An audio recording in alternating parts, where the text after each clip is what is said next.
Hello students, let's do our question number 27 here. The sum of two numbers is 18 and the sum of their reciprocals is 9/40. Find the numbers. बोल रहा है कि दो numbers हैं जिनका सम कितना है 18 है. हमें नहीं पता वो नंबर्स क्या हैं. तो जब भी ऐसे क्वेश्चन आते हैं कि सम दे रखा है दो नंबर्स का, तो हम क्या कर रहे हैं, अगर मैं एक नंबर लेट कर लूँ कितना x, क्योंकि नंबर्स ही तो फाइंड करने हैं, तो जो अदर नंबर होगा वो कितना हो जाएगा, रिमेनिंग जो बच जाएगा. तो रिमेनिंग कैसे निकालेंगे, टोटल तो आपको पता है ना, जो टोटल है वो कितना गिवन है 18. तो अगर 18 में से मैं फर्स्ट वाला नंबर हटा दूँ, सब्ट्रैक्ट कर दूँ, तो क्या बच जाएगा, सेकेंड नंबर. समझ आ गए दोनों नंबर्स. अब कह रहा है the sum of their reciprocals, मतलब इन दोनों नंबर के रेसिप्रोकल का सम. देखो फर्स्ट वाले नंबर का रेसिप्रोकल कर दिया, यही होता है ना रेसिप्रोकल, चेंज कर देते न्यूमरेटर और डिनोमिनेटर को. और सेकेंड नंबर का भी मैंने क्या कर दिया, रेसिप्रोकल. इन दोनों का जो सम है वो कितना गिवन है 9/40. आपको सॉल्व करना है कि ये दोनों नंबर्स क्या हैं. कैसे करें, एलसीएम लेना पड़ेगा. x और 18 माइनस एक्स का करोगे तो दोनों इंटू हो जाएंगे. फिर 18 माइनस एक्स को 1 से करोगे प्लस x को 1 से, यही करते हैं क्रॉस मल्टीप्लाई ऐसे करके. और सामने क्या है 9/40. अब क्या होगा, माइनस और प्लस x कैंसिल आउट हो जाएगा. ठीक है, क्या बच गया अब यहाँ पे देखो, यहाँ पे 18 बचा है और नीचे क्या हो जाएगा 18x, मल्टीप्लाई कर दोगे ना यहाँ पे, और x को x से करोगे तो क्या हो जाएगा स्क्वायर. ठीक है, आप डायरेक्ट भी कर सकते हो. वैसे अगर ये ब्रैकेट नहीं खोलना तो हम आमने सामने कट करेंगे ना इक्वली, तो भी हो जाएगा इजी, बट अब ऐसे ही कर देते हैं. तो ये 9/40, तो यहाँ से तो कैंसिलेशन हो जाएगी. 9 1 9 और 9 2 18. डायरेक्ट क्यों कर दी, क्योंकि जो नंबर मल्टीप्लाई में डिवाइड में भी आ सकते हैं. ठीक है, आगे देखते हैं क्या बचा है यहाँ पे.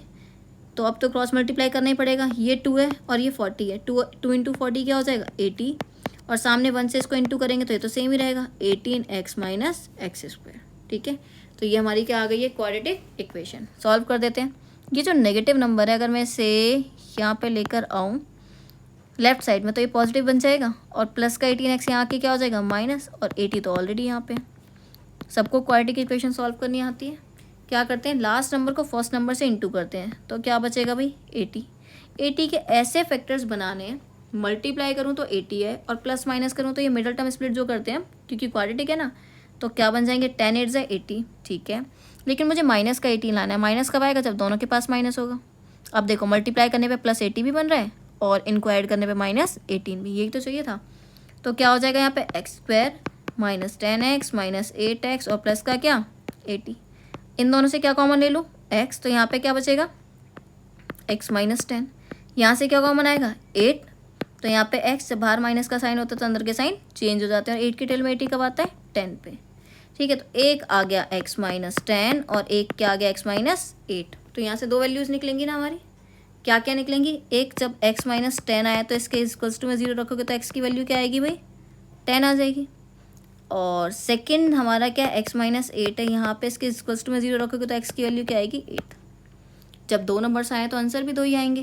क्या क्या आएंगे, एक सेकंड कलर चेंज कर लेते हैं.